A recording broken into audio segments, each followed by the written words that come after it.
नमस्कार दोस्तों, मैं हूं आपका दोस्त जेडी और आज मैं आपको पार्ट 3 दिखाने वाला हूं। So guys, welcome back to part 3 of Rohini sector 29। Part 3 में हम आपको दिखाने वाले हैं 29 सेक्टर का डी ब्लॉक। पार्ट 1 में हमने बात करी थी रोहिणी सेक्टर 29 के बी ब्लॉक की। पार्ट 2 में हमने बात करी 29 सेक्टर के ए ब्लॉक की।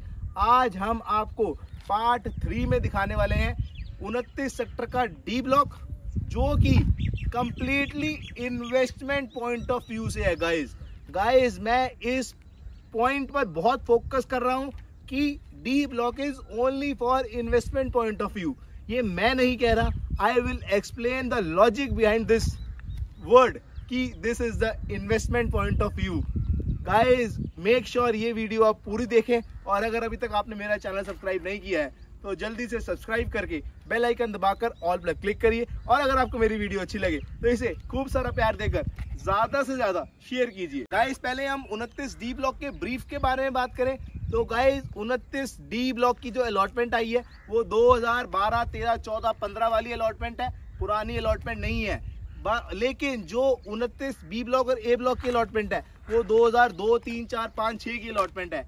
इसीलिए गाइस ए ब्लॉक और बी ब्लॉक पहले बढ़ेंगे और डी ब्लॉक बाद में बढ़ेगा। सेकेंड डिफरेंस इज गाइस, जिस सिचुएशन में आज आप 29 सेक्टर के डी ब्लॉक को देख रहे हैं, this difference is clearly telling कि यहाँ पर अभी बिल्डर नहीं आएगा। As per our experience, as per our previous experience, like we are working in real estate since 37 years. So guys, हमारे एक्सपीरियंस के अकॉर्डिंग अभी 28 सेक्टर, 29 सेक्टर और 30 सेक्टर जहां पर अलॉटमेंट पुरानी है, इन सेक्टर से पुरानी है, वहीं अभी पूरी बसावट नहीं आई है।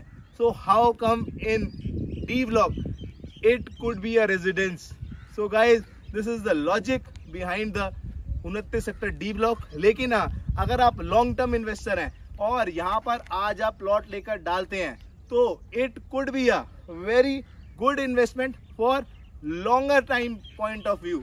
लंबे समय के लिए आप यहाँ पर इन्वेस्टमेंट कर सकते हैं, क्योंकि यहाँ पर as comparison to A block and B block rates कम है। गाइस 29 डी ब्लॉक के अंदर D1, D2 एंड D3 तीन पॉकेट्स आर देयर। यहाँ पर आपको 32 मीटर के अलावा 26 मीटर की प्लॉट साइज की डायमेंशन भी देखने को मिल जाती है। सो 26 मीटर, 32 मीटर, 60 मीटर, तीन डायमेंशन के प्लॉट्स ही यहाँ पर अवेलेबल है। यहाँ पर 250-400 गज के प्लॉट्स अवेलेबल नहीं है। और अगर मैं रोड्स की बात करूँ तो यहाँ पर 9 मीटर रोड, 12 मीटर रोड और मेन रोड, जिसको हम कहते हैं मत्था, तीन रोड्स में प्लॉट अवेलेबल है। इसके अलावा कॉर्नर्स, पार्क फेसिंग, छोटा कॉर्नर, बड़ा कॉर्नर, ऐसे प्लॉट्स भी यहाँ पर अवेलेबल हैं। सो गाइस D1, D2, D3 के अंदर 26 मीटर, 32 मीटर, 60 मीटर के प्लॉट्स अवेलेबल हैं। अभी सामने जो आप देख रहे हैं ये हम लोगों की 29 D1 की पॉकेट है। कैमरा मैन आपको दिखाएंगे, दिस इज 29 D1 की pocket.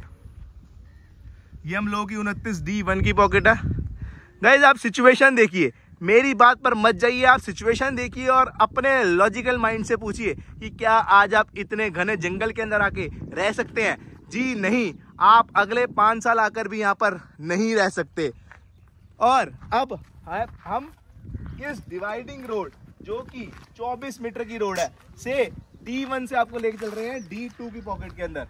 Guys this is 29 D2 की पॉकेट। ये जो हम लोगों की 29 D2 की पॉकेट है, यहाँ पर भी अगेन 26, 32, 60, 26 मीटर, 32 मीटर, 60 मीटर के प्लॉट्स अवेलेबल हैं।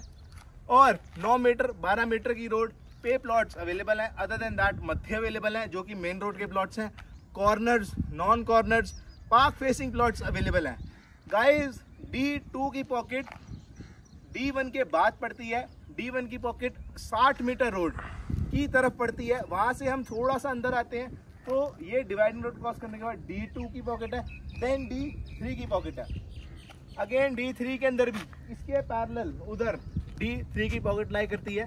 ये नई अलॉटमेंट है guys, this is the new allotment. अगर मैं यहाँ पर रेट्स की बात करूँ तो यहाँ पर आपको 26 मीटर का प्लॉट 37-38 लाख रुपीस का मिल जाएगा फ्री होल्ड प्लॉट। अगर मैं 32 मीटर के प्लॉट की बात करूं तो यहाँ पर आपको 44, 45 का 32 मीटर का प्लॉट इजीली मिल जाएगा, और 60 मीटर का प्लॉट 90 लाख रुपीस का आपको बहुत आसानी से मिल जाएगा।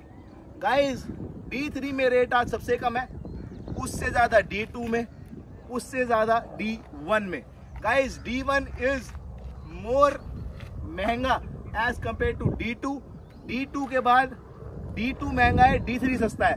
सो guys D1, D2, D3 are in decreasing order of rates. Guys free hold plots ये हैं, और long term investment point of view से ये प्लॉट्स हैं। जैसे कि हमने आपको बी ब्लॉक के सामने HIG फ्लैट्स दिखाए थे, वो सामने हम लोगों के HIG फ्लैट्स हैं। So guys bank loan is available in A block, B block and D block. Again I am telling, A and B block are for residence point of view within a time span of 5 years. 5 साल से कम के अंदर आप आज जाके भी वहां पर रह सकते हैं, 2 साल में भी रह सकते हैं, 3 साल में भी रह सकते हैं, और 4th और 5th ईयर में तो वहां पर एक ऐसी पोजीशन होगी जहां पर बहुत सारी ह्यूज क्वांटिटी में लोग रह रहे होंगे। लेकिन D block is for long term investment point of view. So guys, this was the part 3 जहां पर हमने 29 D1, D2, D3 के बारे में एक ब्रीफ इंट्रोडक्शन दिया, और कैसे वेरी करती है A ब्लॉक से, B ब्लॉक से और D ब्लॉक में आपस में क्या डिफरेंस है। ये डिफरेंस अगर आपने पार्ट 1, पार्ट 2, पार्ट 3 देखे हैं तो ही आपको समझ में आएगा। So guys that was all about part 3। For any type of queries screen पर दिए गए नंबर पर कॉल योर ओन JD भाई for any type of questions, for any type of queries. Guys last में हम आपको ये बात दोबारा से बोलेंगे, गाइज हम आपको प्लॉट देंगे या नहीं देंगे, आप हमारे से प्लॉट लेंगे या नहीं लेंगे, is not the matter of concern. Matter of concern is आप तक राइट नॉलेज पहुंचनी चाहिए, आपका डिसीजन, आपके हार्ड अर्न मनी राइट जगह पर लगने चाहिए, जिससे आपका पैसा और आपका जो कंसर्न है दोनों पैरेलली मैनेज हो सकें।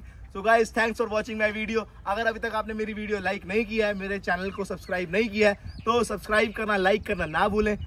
हर हर महादेव। बहुत ही जल्द मिलेंगे एक नए इन्वेस्टमेंट प्लान्स के साथ।